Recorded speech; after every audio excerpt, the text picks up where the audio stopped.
Achou que os eixos temáticos de redação aqui do Puxa Língua tinham acabado? Achou errado, claro. Tem muita coisa ainda para a gente ver.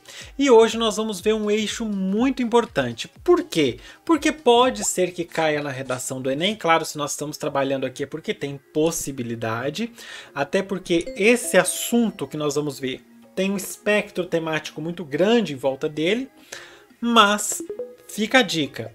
Esse assunto sempre acaba caindo de uma forma ou de outra na prova de linguagens e na prova de ciências humanas. Quer saber qual é o assunto? Chega na vibe!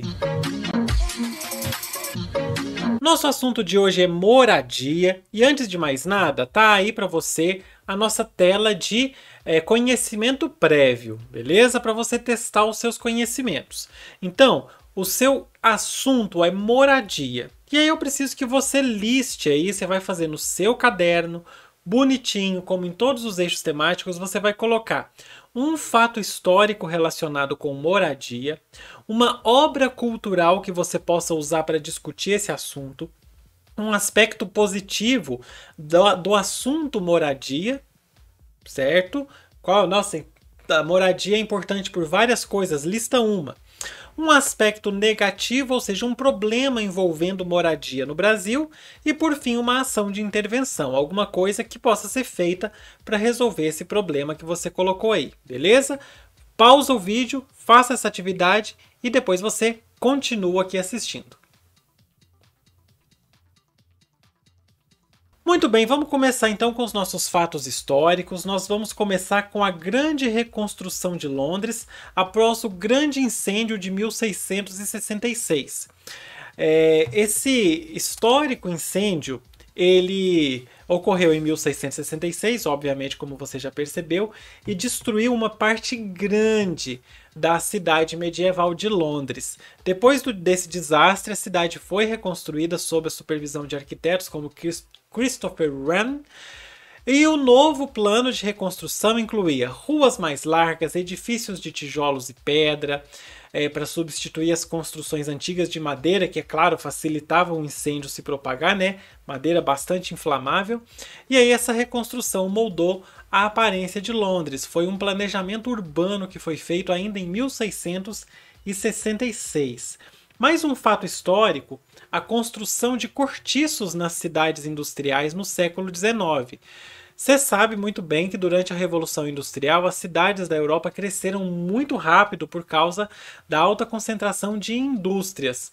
E aí a falta de moradia adequada, de moradia, né? Uma moradia digna, levou à construção de cortiços, que continuou sendo uma moradia digna, né? Continuou não sendo, na verdade, uma moradia digna. Então, a falta de moradias para o pessoal levou à construção de cortiços, aqueles edifícios de apartamentos superlotados, sem condições sanitárias adequadas, certo? Essas habitações eram muito exploradas pelos proprietários, que acabavam lucrando muito com a pobreza e com a necessidade dos trabalhadores urbanos. É osso, né? Que dureza. No Brasil, um fato aí marcante, eu imagino que deva ser o primeiro que você pensou. O surgimento das favelas no Brasil, ou qualquer coisa relacionada às favelas. As favelas são um fenômeno, uma coisa muito característica das grandes cidades brasileiras, e elas se desenvolvem pelo crescimento desordenado da cidade. Principalmente depois do êxodo rural, quando as pessoas vão para as cidades procurando emprego, procurando melhores condições de vida. E as favelas, elas têm aquela situação, né? Geralmente são construídas em encostas, lugares íngremes, terrenos públicos, áreas de risco. Muitas vezes elas carecem de infraestrutura, muitas vezes carecem de serviços públicos e muitas vezes são lugares inseguros do ponto de vista ambiental. Uma chuva, alguma coisa, um deslizamento pode causar um desastre grande. Outro assunto importante é o movimento da reforma agrária. Isso em diversos países, incluindo obviamente o Brasil, como você bem sabe.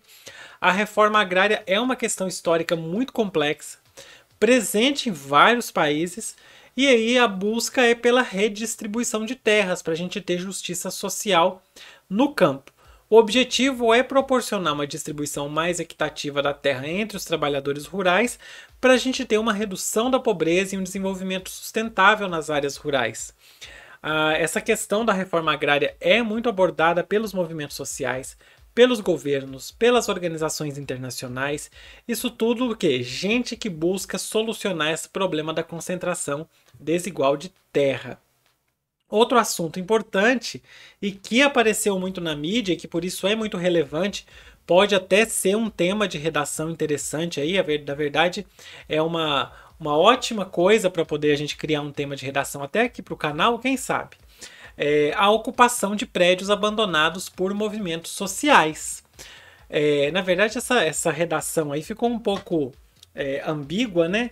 Parece que os prédios foram abandonados pelos movimentos sociais, mas não, é a ocupação dos prédios e essa ocupação feita pelos movimentos rurais. Bom, em várias partes do mundo, especialmente nas áreas urbanas, com escassez de moradia, com os movimentos sociais lutando por terra, lutando por espaço, lutando por casa, o que começou a acontecer? Os movimentos têm ocupado prédios abandonados como uma forma de protesto e para ter um abrigo temporário para as pessoas sem teto ou em situação de vulnerabilidade.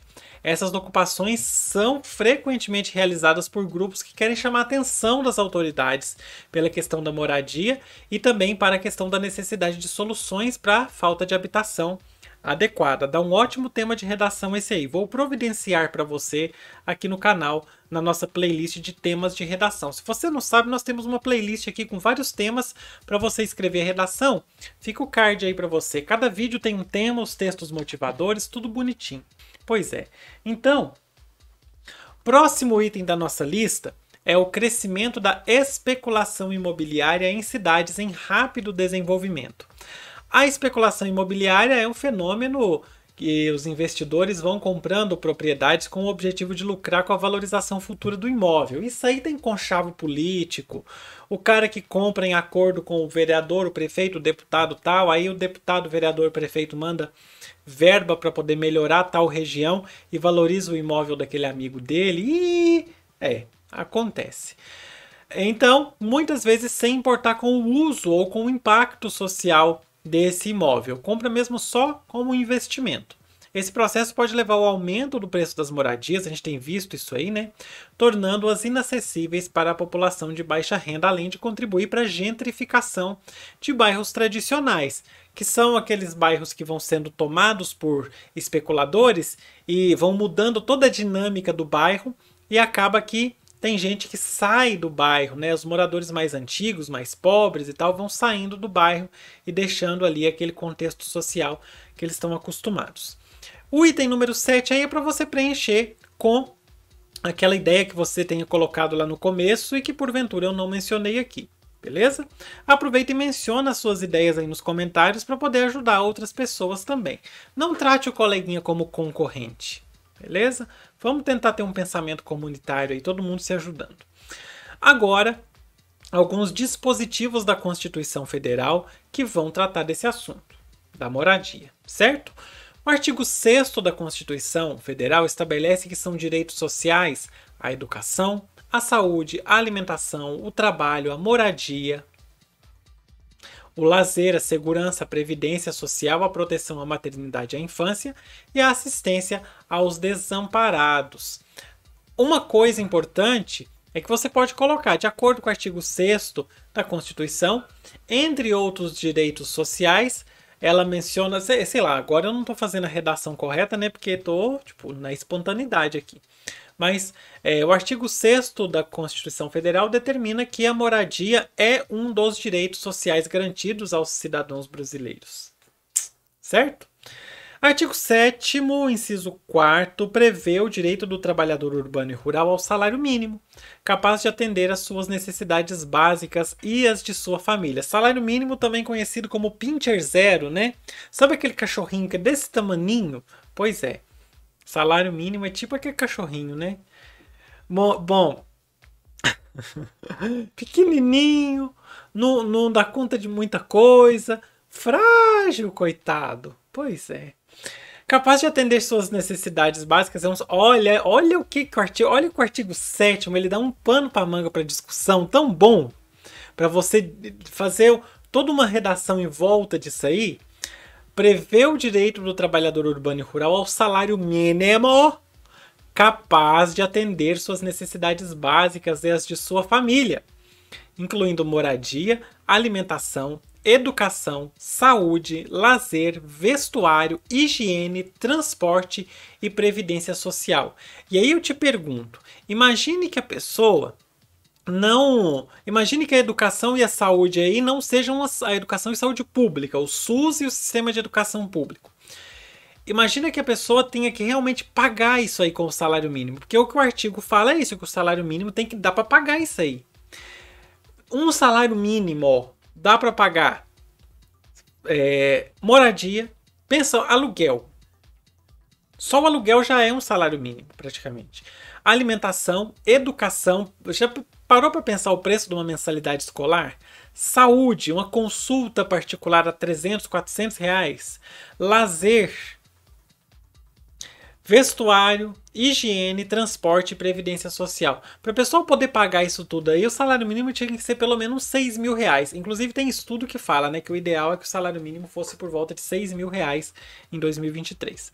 O artigo 183, por fim, dessa parte de Constituição Federal, trata da regularização de áreas urbanas ocupadas por população de baixa renda, garantindo o direito à posse do imóvel para quem preencher determinados requisitos, como ter ocupado o terreno de forma ininterrupta por um período mínimo. Certo? Agora nós vamos falar de objetivos de desenvolvimento sustentável nos nossos repertórios. Os Objetivos de Desenvolvimento Sustentável incluem uma meta específica relacionada à moradia, que é o ODS 11, Cidades e Comunidades Sustentáveis. Em específico, dentro desse ODS, a meta 11.1 é a seguinte: até 2030, assegurar o acesso de todas as pessoas à habitação e serviços básicos adequados, seguros e a preços acessíveis e melhorar as favelas. Essa meta busca garantir que as pessoas tenham acesso a uma moradia adequada e a serviços básicos, em especial atenção na melhoria das condições das favelas e dos assentamentos informais, inclusive as ocupações também e tudo. Para quê? Para promover cidades mais inclusivas, seguras e sustentáveis, para que as pessoas possam viver com dignidade e desfrutar de uma boa qualidade de vida. Até 2030, hein? Falta o quê? Tô gravando esse vídeo em 11 de setembro de 2023. Faltam aí 6 anos e um pouquinho, né? Bom. Continuando nos nossos repertórios, agora leis, políticas públicas e ONGs.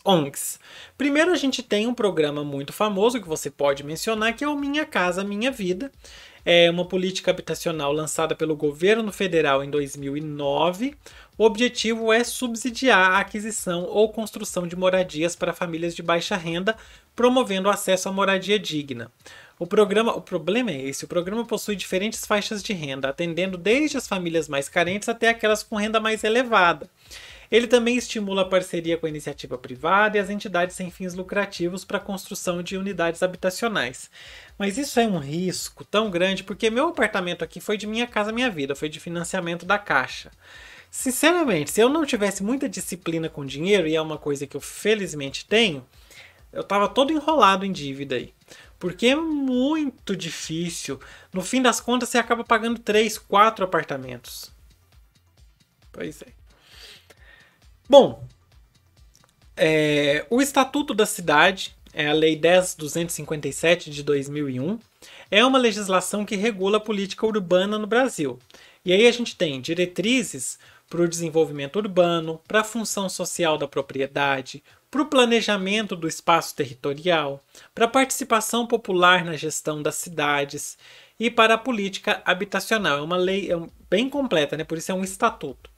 Esse estatuto busca garantir o acesso à terra urbanizada e a moradia digna, promovendo cidades mais justas e sustentáveis. Então você pode usar como repertório mencionando que, apesar de existir o Estatuto da Cidade, muita coisa não mudou, muita coisa não melhorou, etc, etc.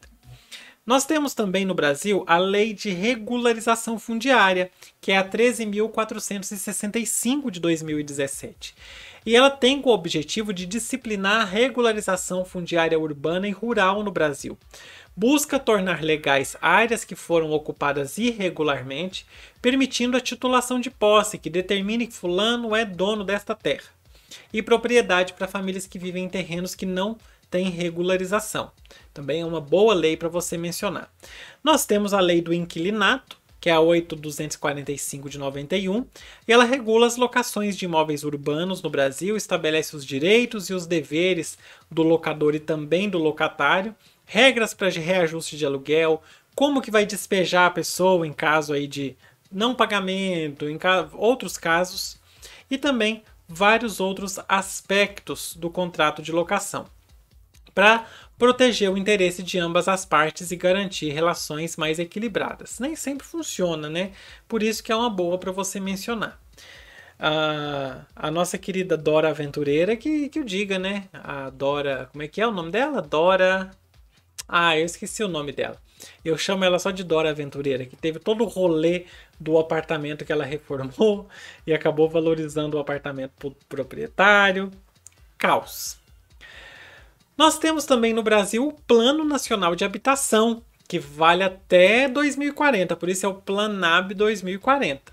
O Plano Nacional de Habitação é uma política pública que busca estabelecer diretrizes e metas para a habitação no Brasil até o ano de 2040, ou seja, mais 16 anos aí pela frente. Depende, né? Como eu já disse, eu estou fazendo esse vídeo em setembro de 2023. Ele tem como objetivo enfrentar o déficit habitacional, promover a regularização fundiária, melhorar as condições de moradia, fomentar o acesso a financiamentos habitacionais e garantir o direito à moradia para todos os brasileiros. Nós temos também o programa de arrendamento residencial. É muita coisa que tem nesse assunto de moradia, muita coisa. Esse programa é uma iniciativa do governo federal para proporcionar acesso a famílias de baixa renda à moradia, por meio do arrendamento de imóveis. Como que funciona? A Caixa arrenda imóveis para as famílias, permitindo que elas morem numa residência pagando um aluguel social, um valor de aluguel compatível com a renda. Certo? Nós temos também o Programa Nacional de Crédito Fundiário, que é esse PNCF. É uma política que busca proporcionar crédito para agricultores familiares adquirirem terras, seja através da compra, arrendamento ou outras formas. O programa ele busca fomentar a reforma agrária, permitindo que as famílias tenham acesso à terra e desenvolvam suas atividades agrícolas. Claro, com foco na família rural, tanto que é crédito fundiário, beleza? Programa Nacional de Habitação Rural, nós temos também no Brasil. É uma política que tem como objetivo atender às necessidades de moradia das famílias rurais de baixa renda. E ele busca promover a construção e reforma de casas no campo, proporcionando condições adequadas de moradia para a população rural. Muito interessante também. Nós temos a Lei do Direito à Moradia, que é a Lei 11.888 de 2008. Assegura direito das famílias de baixa renda à assistência técnica pública e gratuita. Isso é interessante. Olha que aspecto interessante da coisa. Assistência técnica pública e gratuita para projetos e construções de habitações de interesse social, para garantir que as famílias tenham acesso a serviços técnicos de qualidade. Então a família é pobre, mas tem um lotezinho e quer construir uma casinha, tem essa lei do direito à moradia. Para a pessoa ter a questão ali da... Não sei se é arquiteto, se é engenheiro, como que funciona, mas existe essa lei aí. Muito legal. Agora nós temos aí, falando de organizações não governamentais, etc., nós temos o MTST. Não é o MST, é o MTST, que é o Movimento dos Trabalhadores Sem Teto. Esse MTST luta por moradia digna para famílias sem teto. Não é o movimento do sem terra, não. É outra coisa. Esse MTST organiza ocupações em terrenos e prédios abandonados como forma de protesto e pressão para que o poder público atue na questão habitacional e implemente políticas de moradia mais inclusivas. Raciocina comigo, a gente tem tanto imóvel abandonado mesmo que o proprietário do imóvel está se lixando para o imóvel. Casas, prédios que foram iniciados e nunca foram concluídos. Por que não o governo não, né? Desapropria essas casas, prédios e tal, paga ali um valor venal, o valor venal do imóvel, né? De acordo com as prefeituras aí, paga o valor do imóvel para o proprietário e termina o imóvel ou reforma o imóvel para poder oferecer para uma família de baixa renda, dessas que tem cadastros aí, etc. Nós temos também a questão da Central de Movimentos Populares, que é uma central que reúne vários movimentos sociais urbanos que atuam em questões como moradia, transporte público, meio ambiente, trabalho, entre outros.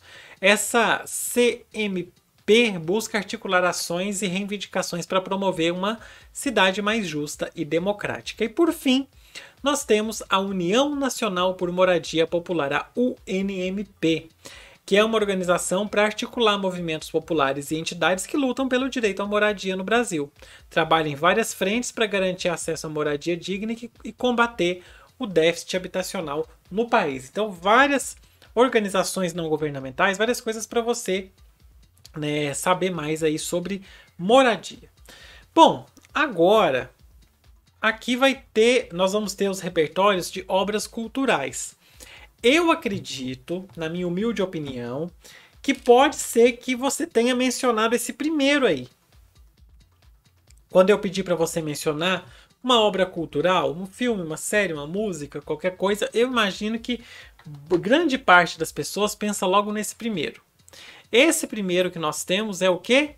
O filme Cidade de Deus, que ele vai retratar a vida numa favela do Rio de Janeiro, mostrando tem um enredo amplo, né, mas você pode tratar das questões de moradia precária, violência, falta de oportunidades enfrentadas pelos moradores da comunidade ali. Então, ele vai destacar a realidade de comunidades marginalizadas e a complexidade social de uma favela. Porque a favela ela tem problemas sociais mais complexos, né? E o filme leva a uma reflexão sobre a falta de políticas públicas efetivas de habitação e inclusão social. E quando a gente fala de problemas mais complexos na favela, a gente não está nem falando da questão de violência, porque muita gente associa a favela com violência, que uma coisa não é tão simples assim. Violência tem em todo lugar, né? Dentro da favela, fora da favela, em tudo quanto é lugar tem violência. Mas as questões da favela, a gente tem a questão de mobilidade urbana, que é muito complexa. A gente tem a questão até junto com a mobilidade urbana, de trânsito para o trabalho, do tempo que a pessoa demora para ir para o trabalho. A gente tem a questão de acessibilidade para pessoas com deficiência. Então, fora outras questões envolvendo a segurança em encostas. Então, assim, é um contexto imenso. É um contexto imenso. A gente tem que relevar que a favela é um ambiente cultural importantíssimo para o país. Então, não é chegar, nossa, nós vamos acabar com as favelas. Não. Não é isso, né? É pensar políticas públicas eficazes e tal. Bom, outro filme interessante, e esse aí é um clássico, que é o Metrópolis, de 1927. O filme tem quase 100 anos. É uma ficção científica de 1927, pois é Marvel, tá vendo? Não, se bem que a Marvel nem faz ficção científica, né? É super-herói mesmo. Bom, é um filme que aborda questões sociais e urbanas relacionadas à moradia. Essa metrópole futurista ela é dividida em classes sociais e representa a disparidade entre a elite que vive nos prédios luxuosos e os trabalhadores que são explorados em condições subterrâneas. Os trabalhadores moram debaixo da terra.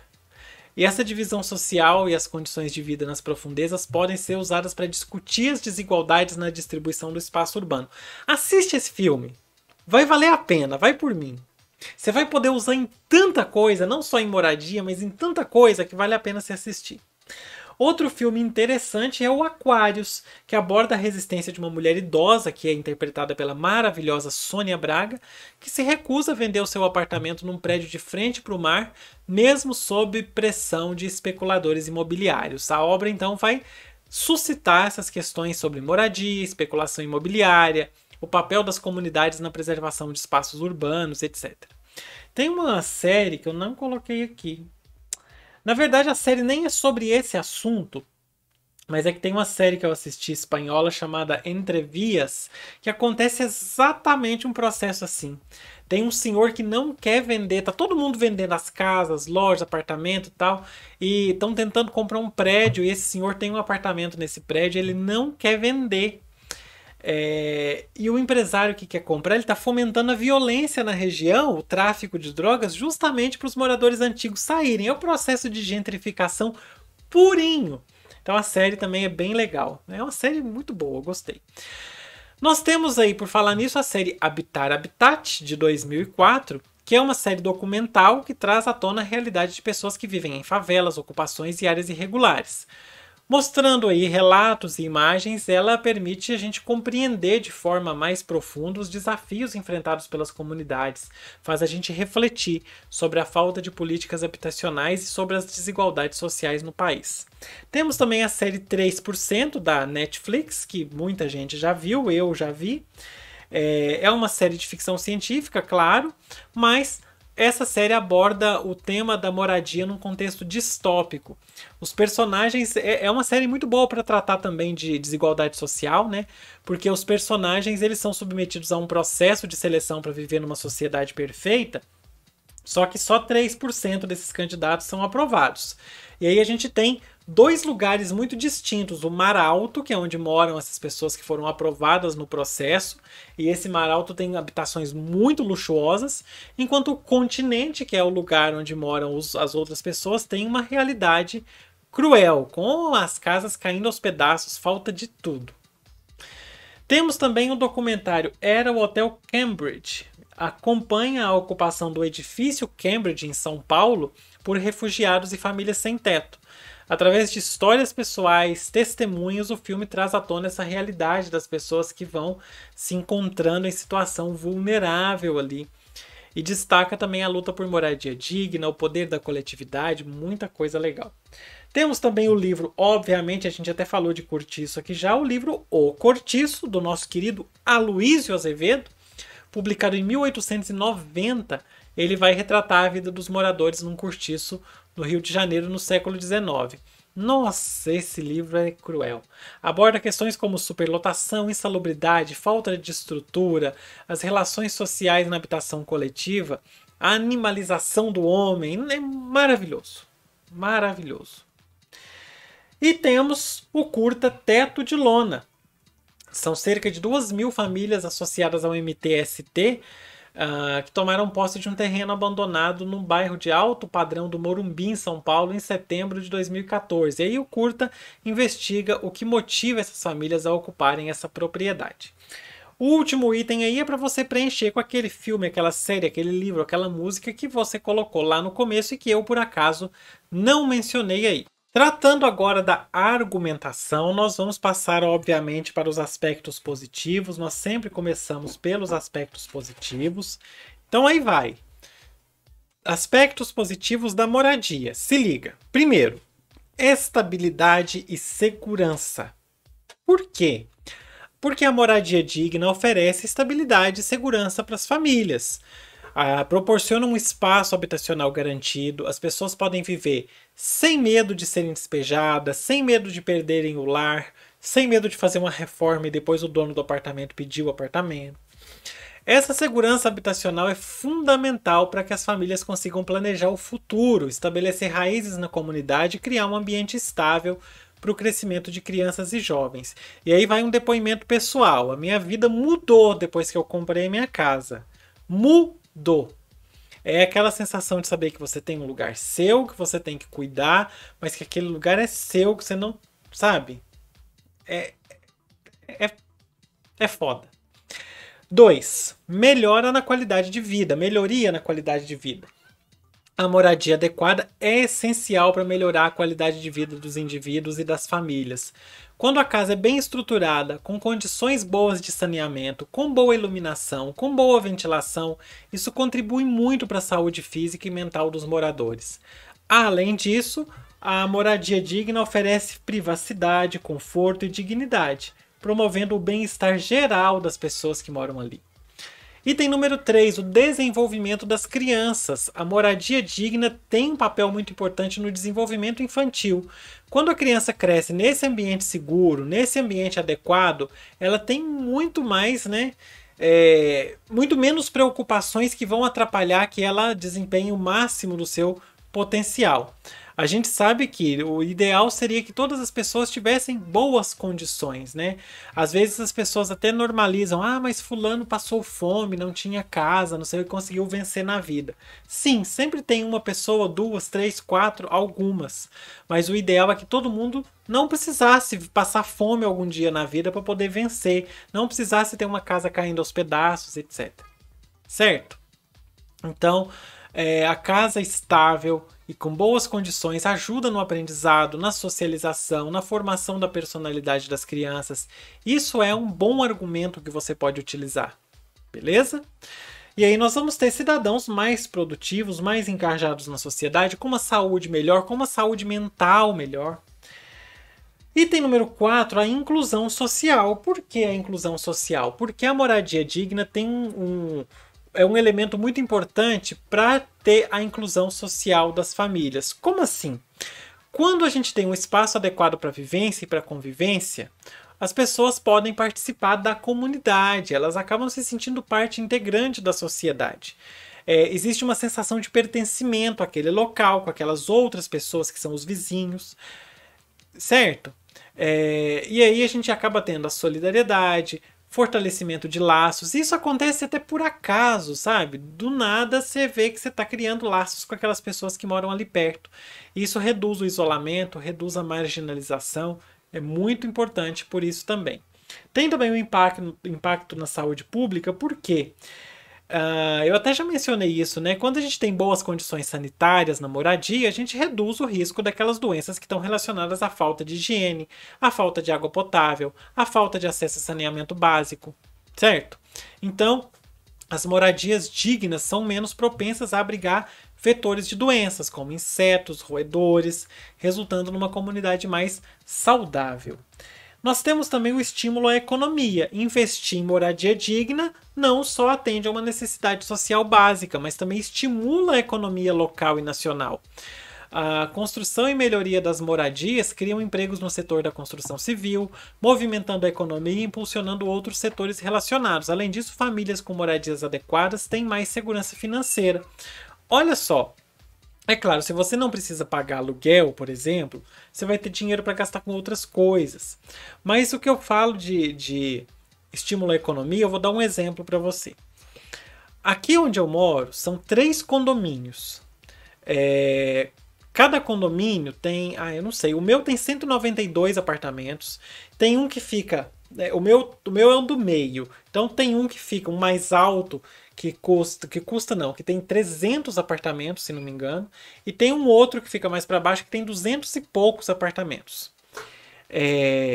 Você faça as contas aí. O meu prédio tem 6 blocos, cada bloco com 4 andares.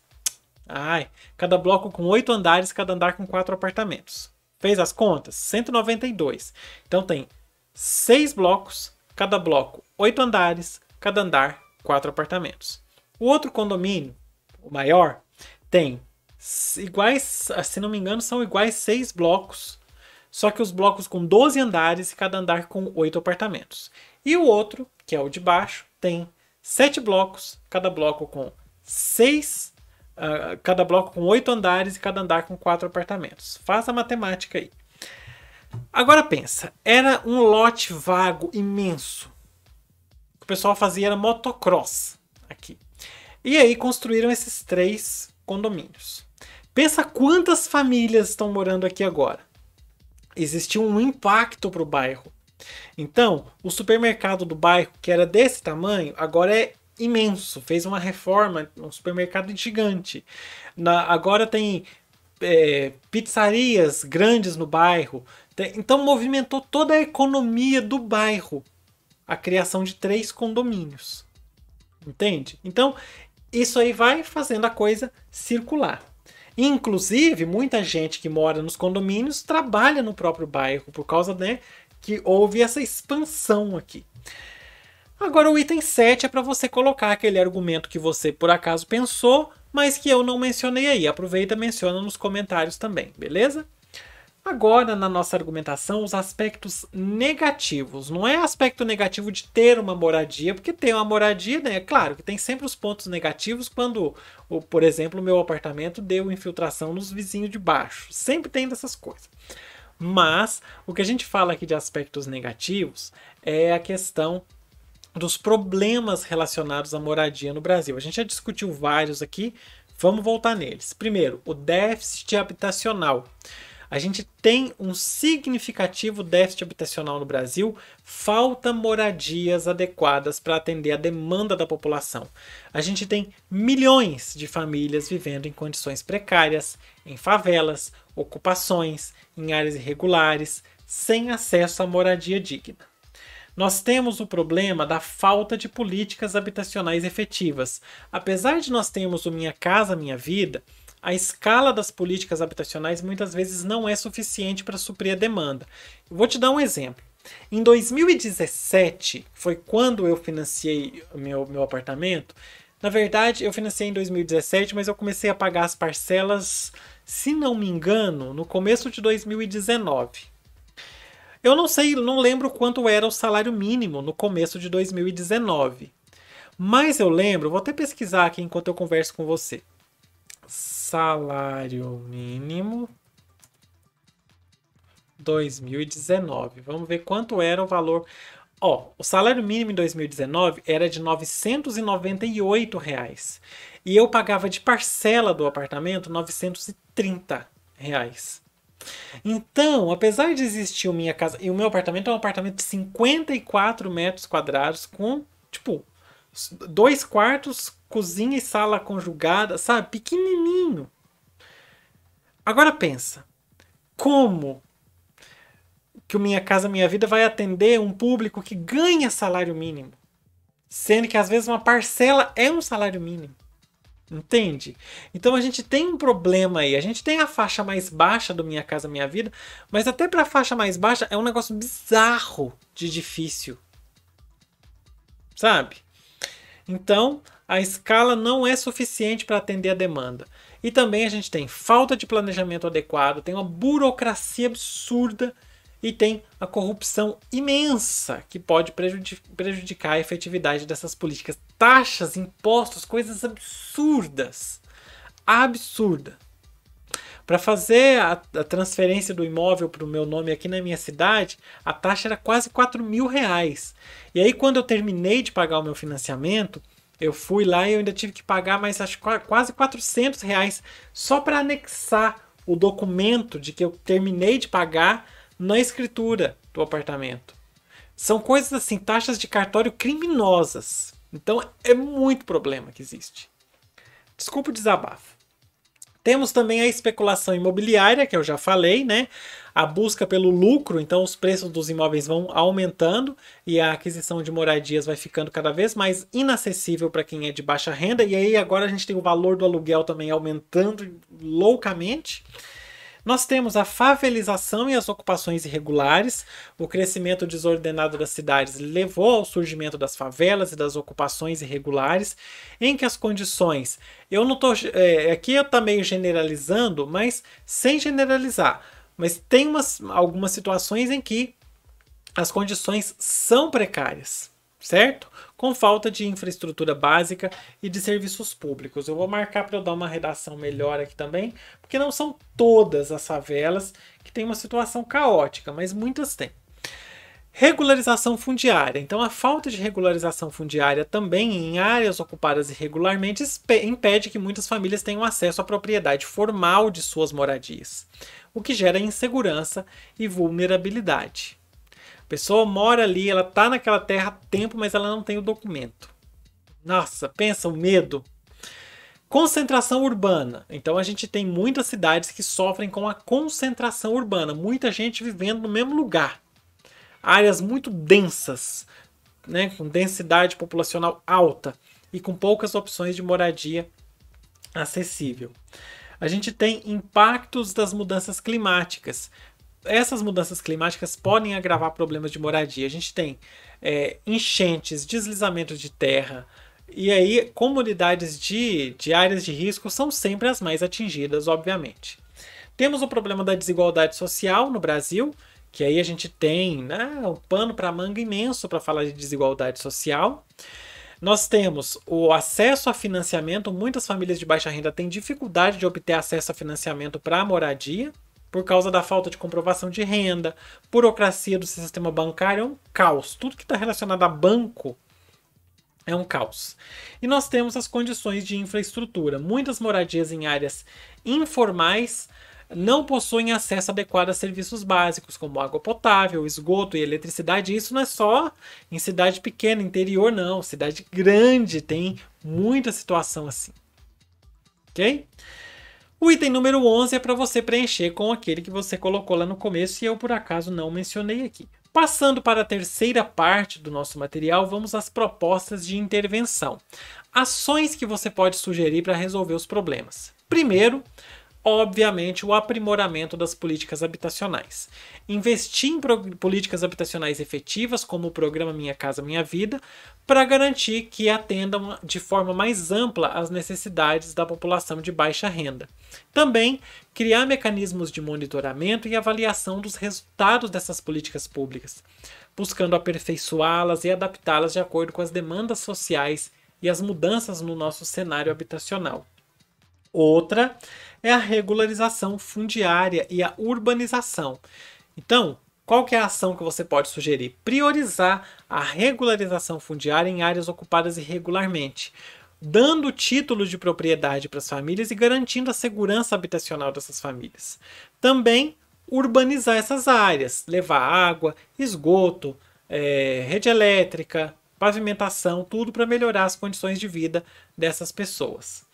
Outro é melhorar, claro, a habitação, incentivar a habitação sustentável, priorizar projetos que tenham eficiência energética, uso de materiais ecológicos, para a gente buscar uma redução do impacto ambiental. Por quê? Isso não contribui só para o meio ambiente, mas também pode gerar economia para a família ao longo do tempo. Número 4. O fortalecimento do diálogo e participação social. É importante incentivar o diálogo entre o governo, a sociedade civil, movimentos sociais e o setor privado para a gente formular e implementar políticas habitacionais mais inclusivas e mais participativas. Beleza? Então a participação das comunidades afetadas pelo problema é muito importante. Muito. Você pode sugerir aí que o governo, qualquer que seja o ministério que você sugerir, ouça a população atingida pelo problema. O item número 5, obviamente, é para você colocar aquela ação que você listou lá no começo e eu, por acaso, não mencionei aí. Agora vamos falar dos agentes de intervenção. Nós temos primeiro a Caixa Econômica Federal. Vem para a Caixa você também. Por meio de programas habitacionais como Minha Casa Minha Vida, ela pode ajudar a promover, ou melhor, a prover financiamentos, subsídios para construção ou aquisição de moradias para famílias de baixa renda. Ela também pode apoiar projetos de urbanização e infraestrutura em áreas precárias, garantindo acesso a serviços básicos como água, esgoto e energia elétrica. Por quê? Porque ela é o principal agente que financia os programas habitacionais do Brasil. Então, ela é que tem responsabilidade para facilitar o acesso das famílias a condições mais acessíveis de crédito para poder comprar a casa própria. Outro agente importante aí, e claro, esses aí não são agentes muito ligados ao governo federal, nós temos o Instituto Nacional de Colonização e Reforma Agrária, o INCRA. Ele pode contribuir para resolver problemas relacionados à moradia no Brasil, principalmente quando a gente está tratando do meio rural. Ele pode atuar na identificação e regularização de terras, promovendo a reforma agrária e fazendo o acesso à terra para famílias rurais sem terra. E aí, Realizando essa destinação de terras improdutivas para fins de reforma agrária, o INCRA ajuda a criar condições para a gente ter assentamentos rurais que vão proporcionar moradia, condições dignas de vida para os agricultores, muita coisa importante, beleza? O INCRA também pode desenvolver políticas e projetos de infraestrutura em assentamentos, facilitando a integração dessas comunidades à sociedade e ao mercado produtivo. Bom, nós temos também as secretarias estaduais e municipais de habitação. Se você quiser uma ação, alguma coisa mais pontual, é claro que você pode recorrer às secretarias estaduais e municipais de habitação. Por quê? Essas secretarias elas vão atuar de forma mais local, mais pontual. Elas podem formular e implementar políticas para atender uma região específica, certo? Criar programas de construção e regularização de moradias que estão em áreas irregulares, em áreas ocupadas. Promover parceria com o setor privado. Raciocina comigo. Não tem como o governo federal também saber onde estão todos os problemas habitacionais do país. A gente precisa de algo mais local também. Então, são essas secretarias estaduais e municipais que vão desenvolver esse trabalho de fazer os estudos diagnósticos, fazer pesquisa, saber onde estão os problemas, identificar as demandas. Isso tudo é relacionado às coisas mais pontuais, a esses órgãos mais espalhados pelo Brasil, essa capilaridade.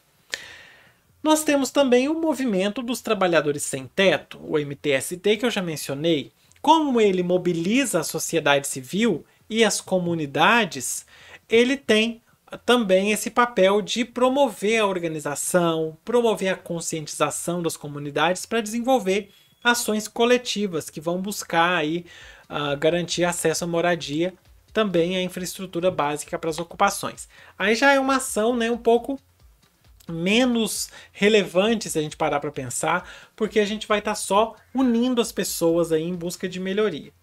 Nós temos também a União Nacional por Moradia Popular, que pode aumentar a visibilidade das demandas por moradia digna, e aí a gente acaba tendo, né, uma troca de experiência e de estratégia entre diferentes grupos, porque essa união ela engloba, ela organiza diferentes grupos que estão relacionados a esse assunto, e essa organização dos grupos pode facilitar o diálogo com o poder público, beleza? Agora, passando para a parte que todo mundo gosta, são os agentes governamentais. Bom, aqui eu citei um ou dois, deixa eu conferir para você aqui se eu citei dois, que maravilha! Lembrando que, quando a gente fala de ministério, o ministério muda de nome. Então é bom você dar uma olhada em quais são os nomes dos ministérios, etc. Conferir sempre se não mudou, em qual ministério está aquela ação. Mas mesmo que você mencione de uma forma mais ampla, funciona. Você pode falar o Ministério da Integração ou o Ministério do Desenvolvimento Regional. Mesmo que esse ministério tenha mudado de nome, ele acaba, seu texto acaba ficando bem casadinho, acaba ficando certinho, não tem problema grande nisso não. Bom, o Ministério da Integração e do Desenvolvimento Regional pode, primeiro, trabalhar em conjunto com outros órgãos do governo para formular políticas habitacionais que vão atender às demandas das diferentes regiões. Isso pode incluir programas para construção de moradia, regularização fundiária nas áreas ocupadas, desenvolvimento de parceria público-privada, muita coisa. Ele pode também, o Ministério da Integração e do Desenvolvimento Regional, atuar em parceria com o Ministério das Cidades, que a gente vai ver daqui a pouco, para aprimorar o Minha Casa Minha Vida. E isso vai garantir a alocação de recursos, a definição de diretrizes, a expansão de condições favoráveis para o programa. Ele também pode incentivar a regularização fundiária, que nós já vimos aqui, para que as famílias que vivem em assentamentos tenham a propriedade formal das suas moradias. Também pode fazer ações de urbanização nas áreas mais precárias, garantindo que as comunidades tenham acesso à infraestrutura básica, como água, esgoto, energia elétrica, pavimentação e etc. E também estimular projetos habitacionais sustentáveis para promover eficiência energética, o uso de tecnologias verdes e a redução do impacto ambiental das construções. Agora, o Ministério das Cidades, que também é muito importante, pode Atuar na expansão e no aprimoramento também do Minha Casa Minha Vida, buscando aumentar a oferta de moradias para as famílias de baixa renda e garantir que as unidades habitacionais atendam aos padrões de qualidade e acessibilidade. Por exemplo, o meu apartamento aqui, eu acho ele pouco acessível. Por quê? Eu moro no 8º andar, só tem um elevador. Se o elevador der pane, acabou. Escada, né? Criar programas para atender às necessidades de moradia no meio rural, promovendo a construção e a melhoria das condições habitacionais em áreas rurais, contribuindo para a fixação das famílias no campo. Também desenvolver políticas e medidas que combatam a especulação imobiliária. Isso é muito difícil, mas é uma coisa que a gente pode tentar fazer. Buscando conter o aumento abusivo dos preços dos imóveis e tornar a moradia mais acessível para a população de baixa renda. E, por fim, criar e apoiar iniciativas de melhoria da urbanização em favelas, comunidades e ocupações.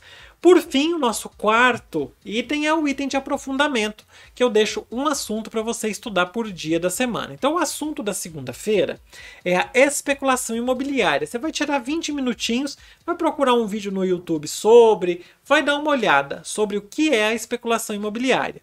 Você vai entender como que ela ocorre, analisando a compra e a venda dos imóveis com o objetivo de obter lucro a partir da valorização das propriedades. E aí, você vai buscar compreender os fatores que impulsionam essa especulação, como a localização, a infraestrutura e a demanda, e como isso acaba gerando distorções do mercado habitacional, levando a preços inacessíveis.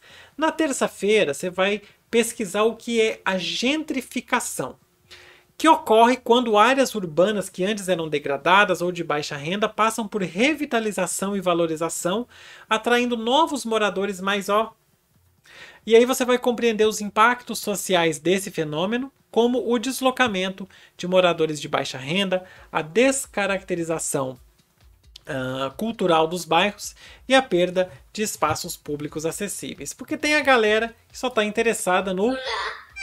Não é no selo papagaio. Deixa eu ver. Agora eu achei. A pessoa bota o efeito errado. A galera está interessada em... Isso aí. Não é no selo papagaio de piada ruim, não. Mas acabou que virou uma piada ruim, né? Meu erro com relação ao efeito. Na quarta-feira, você vai estudar sobre favelização. Você vai estudar as causas da favelização nas áreas urbanas, analisando a falta de políticas habitacionais adequadas, a especulação imobiliária, como que ela entra nisso aí, a migração do campo para a cidade, em busca de emprego e vários outros fatores. E aí você vai tentar descobrir, tentar compreender como essas famílias, ou melhor, como essas comunidades enfrentam problemas de infraestrutura precária, de acesso a serviços básicos e vulnerabilidade social. Por fim não, né? Na quinta-feira ainda, migração pendular. Você vai entender esse conceito de migração pendular, que acontece quando? Quando as pessoas se deslocam diariamente entre o local de residência e o local de trabalho. Quando a cidade tem pouca oferta de moradia perto dos empregos. E aí a pessoa tem que ficar 2 horas no trânsito. Um metrô... Pois é. E aí você vai tentar compreender como que esse padrão de deslocamento impacta a qualidade de vida das pessoas e o desafio da mobilidade urbana. Raciocina comigo, a pessoa acorda 5 horas da manhã para chegar no serviço às 8. Por causa do deslocamento, da falta de transporte público, etc.